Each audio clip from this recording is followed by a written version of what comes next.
people, it's me Anya. Welcome back to my channel, Rabbit. So today's video was inspired by what Barnes & Noble did, or what they didn't do. And if you don't know what I'm talking about, then that's good. Really, it's good. Because I don't want to be the booktuber who stirs up drama. I'll leave that up to Cindy Pham and to Paperback Dreams and all other booktubers who do that. That's just not my cup of tea, if you will.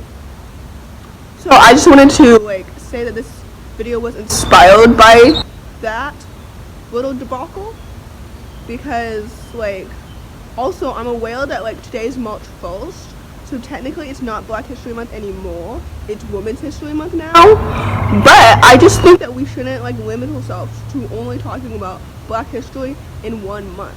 Why talk about Black History Month? Why talk about Black history in 1 month when we can talk about it 12 months in the year? You know, that not only goes for Black history, but also women's history, LGBT history, all the other months, you know? So, anyway, with that said, all of these books that I'm going to be talking about are in the description below, but they're all written by Black people, and they all feature Black characters, hence why they're in this list. I really wanted to have 10, but I only have 9 because I could only think of 9. So, yeah, here we go. The first book on this list is called This Is What It Feels Like, written by Rebecca Barrow. This is a YA contemporary book about these 3 teenage girls who want to enter a music contest, but from my understanding, they haven't talked in a minute. Excuse me. They haven't talked in a minute due to some conflict that you'll find out about when you read the book. I really like this book because it talks about love and friendship and music, and I just love a book that centers on a friendship. I've talked about this before, I love friendships. I love strong female friendships, and each of the 3 characters were strong and diverse, and they weren't all the same cookie cutter character. Sometimes when I read a book and it has multiple perspectives, the way that this book did, the characters have a tendency to blend together, and these characters didn't. Do I remember their names? No. Do I remember that I rated this book 5 stars? Yes. I read this book last year, I think, so my memory is a bit hazy about the details, and I'm not the best at describing plots, as you guys know. So yeah, it's 5 stars. It's YA contemporary. It's about a strong female friendship. What more do you want? So yes. The next book is On the Come Up, written by Angie Thomas. This is another contemporary YA book, and it's about a young girl named Bree who's trying to fill the shoes of her late father as a rapper, the way that he was. I really liked this book because I loved the plot, I loved the characters. I don't really know how to express how much I like this book, or how to really I just really liked it. I think I rated it 4.5 stars. I read this book last year, the year after I read The Hate You Give. I preferred On the Come Up to The Hate You Give. I don't really know why. I think it's because, maybe it's because with the plot of the On the Come Up, I couldn't predict what was happening. But with The Hate You Give, since that book was inspired by the Black Lives Matters movement, I think, or something, then I knew what to expect. But with On the Come Up, I didn't. You know, I don't know. I don't really know how to say this review. I'm not very articulate, as you all have probably already guessed. I didn't really make all these mini reviews when I was accumulating this list, and I probably should have, because many of these books I read last year. Some of them I did read this year, but most of these books I read last year, and I don't really remember my full cohesive thoughts on them, other than my rating and the summary, which I totally borrowed from Goodreads last night.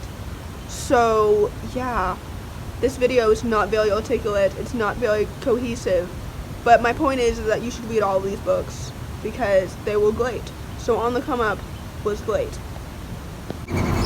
The next book is called Roll of Thunder, Hear My Cry, written by Mildred. I read this book for the very first time when I was in like year 5. So it's been a minute since I've actually read this book. But this book was the start and the stem of my love for historical fiction. And I've loved historical fiction ever since that age, and this book was the beginning of it. I just said that. Anyway, so this book is set in 1937. It's historical fiction, like I said. It's set through the perspective of a 9-year-old girl named Cassie Logan. And it's set during like the Great Depression, Jim Crow era. And Cassie's black. And it just talks about racism. And I think that this book is maddening, moving, and extremely necessary. Because like as a young person, when I read this book, I didn't realize the implications of everything because I was so young. And now it's one of those books where you don't realize how important it is until like a decade later. Or like as you grow up. Like when you experience something when you're younger, you don't realize the implications of what it actually means until you're older. And this book is a good example of that. And it was just really, really good. And I loved it. And I mentioned in a recent reads video, like my most recent one, when I read All the Days Past, All the Days to Come, which is also written by Mildred and is the conclusion to the series that started at the beginning. And Roll of Thunder is like at the beginning. Kind of. Anyway, so you should read this book because it was absolutely so good. And it made me cry. And like as I continue to think about like how much it impacted me, it was truly so great. 5 stars. The next book is a contemporary YA book called Opposite of Always, written by Justin A. Reynolds. And it's cute and adorable, and it's about like the relationship between Jack and Kate. And every time like Jack and Kate meet, Kate dies and Jack is transported back to the beginning of when they met. So he's stuck in this infinite time loop, and he's trying to like save their relationship because he knows at the end of it Kate will die, but he keeps going back to the beginning. So it's kind of like Before I Fall, except cuter and like romantic, and it's really adorable. Like don't let the fact that you know that Kate's dying deter you from the fact that this book was so cute. I really wasn't expecting it to be so cute, just because, as you guys know, I normally dislike romance-driven contemporaries, or like a contemporary where the romantic relationship has a huge part in it. But like Opposite of Always was the opposite of what I expected it to be. It was so adorable. Like I couldn't help but love their chemistry and love it. And even though I knew how it was going to end each and every time, I just loved it. It was just so cute, so nice. Now, is this the same angle I just sat in a moment ago? Yes. But it's okay. Opposite of Always was so good. The next book is called The Poet X, written by Elizabeth Acevedo. This is a contemporary YA book about a young girl in Harlem, and she discovers slam poetry as a way to understand her mother's religion and to find her own place in the world. And it's set in free verse, which was the perfect choice because it was so like impactful. I love books that are set in free verse because I feel like it makes the plot go faster, which means that I read it quicker. B, it just like the words, like people who use words to write books. I sound so stupid. People who use words to write books. I'm an English major. I should know how to put words to make sentences together and be cohesive. But we've already discussed this. I'm not cohesive or articulate. Basically, books and free verse are my guilty pleasure. It took me 2 seconds to say that. Why didn't I just say that before? Anyway, The Poet X was so good. I really liked it. And yeah, I really, really liked it. I loved it. 5 stars. It was so good. It's totally worth its hype. It was really good, and I'm really excited for Elizabeth's new book, which will come out in May, I think. Don't quote me on that. But anyway, the Podex was really good, and we've learned here that I'm not articulate or cohesive. The next book on this list is another highly popular book that you've probably heard of, and it is Children of Blood and Bone, written by Tochi Adeyemi. I think that's how you say it. Anyway, this is a high fantasy book, which means that it had a convoluted plot and diverse characters, but like there was so much going on, which was great when I read the first book. The first book was 5 stars, really quite good. In fact, it was so good that I don't remember what happened in it at all.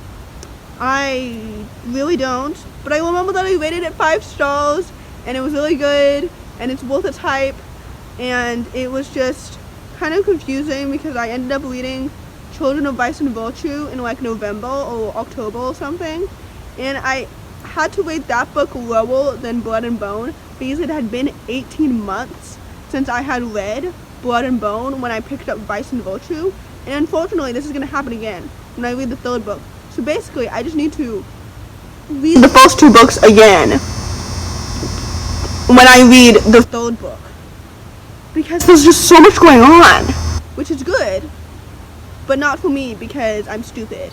So, well, okay, I shouldn't say that. I'm not stupid. I just process things differently, so when there's a lot of information dumped onto me all at once, or in the span of like 500 pages or however long that book is, it just takes me a minute to like process it and to understand what's happening. So anyway, with that said, Children of Blood and Bone was really, really good, and I have executive function disorder, which we all already knew. But anyway, it was really, really good. I need to reread it. It was 5 stars. It was worth its hype. That's all you need to know. The next book is called Sulwe, written by Lupita Nyong'o. I mentioned this book, I think, in my fall 4 and 5 star reads video because that's when I read it. It's a cute little picture book, and it talks about colorism, which is why like I really, really enjoyed it. Much more than I thought I would. I didn't think that I would enjoy a picture book because like picture books were normally read to me when I was a child, and now I'm no longer a child. So like I didn't think that I would enjoy it because like obviously the audience for picture books is not the audience or the demographic that I'm in, you know? So anyway, I really, really liked it, and my favorite part about it were the illustrations. Vashti Harrison, I think that's the illustrator. He or they are so talented. Like the photos helped bring the story to life, and it was just so cute. And colorism is a topic that I definitely was not taught about when I was a child. So I'm so glad that the next generation of children can be taught about that very, very important topic. And it's written by Lupita Nyong'o, who is a darker skinned black person. So that in itself made it more impactful than if it was written by like somebody like me, who's a lighter skinned black person. And I can't really write about colorism because like it's not something that I experience. But I think it's really important to read about things, especially from a young age, that you don't necessarily experience, so that like you can be more open-minded and more like understanding toward other people, because like, you know, so that you don't fall prey to judging them. You know, I feel like a lot of people judge other people because they don't understand what they've been through, which first of all, you shouldn't judge people to begin with. But second of all, you shouldn't judge people before you understand their perspective and their story and what they've just been through. So, anyway, with that said, Sulwe was a great picture book to read to your children, to read yourself. Like, it doesn't matter if you have children to read it too, just read it yourself. It was just so good. So, yes. Another thing that we've learned from this video is that I really like filming in front of bricks. Anyway, the next book on this list is called War Girls, written by Tochi Onyebuchi. I get mixed up with this man and the lady that wrote Children of Blood and Bone. So I don't know how to pronounce either of their names. So I apologize for that. Wool Girls is about two sisters who are torn apart by war. And it's YA and it's science fiction. And I really like the plot and the characters. I think I read this book fairly recently, like in January sometime. I think so. Yeah, I think I read it in January. Anyway, I'll leave the book haul in the description below because I remember like physically getting a copy. Anyway, this book was really good. And yeah, I just really liked it. Again, me failing at being cohesive and articulate and expressing my thoughts in a way that makes sense. In a logical way. Because I feel like I should have prepared for this book list, this video, but I didn't, and that's okay because I feel like the less I prepare for something, the less it looks like I'm reading from a script. And I never want my videos to feel like or to seem like they're scripted. Because none of my videos are scripted, it's just that sometimes, like for my recent reads videos, I write these mini reviews and I just summarize my thoughts in a few sentences. But for this list, I didn't do that. I just remembered the title of the book, the author, the genre, and what I rated it. And yeah, I just pulled from my memories, like what I thought from each book, which wasn't the best idea because, like I said, I'm horrible at summarizing book plots, and I'm terrible at like remembering what books are about, especially if I read the book like 6 months ago or something. But anyway, point being, Wool Girls was really good, 4.5 stars, YA science fiction, it was great. The last and final book on this list is Let Me Hear a Rhyme, written by Tiffany D. Jackson. This is a book that's set in Brooklyn in 1989 or 1998. I forget which one. Anyway, it's about 3 Brooklyn teens who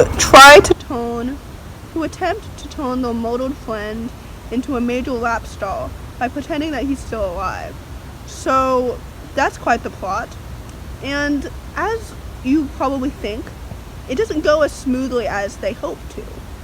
And I rated this book 4 stars, and I mentioned this book recently in a recent reads video, I believe, which again, I'll link all of the book hauls, all the recent reads videos where I've talked about these books previously in the description below, because many of these books I've talked about before.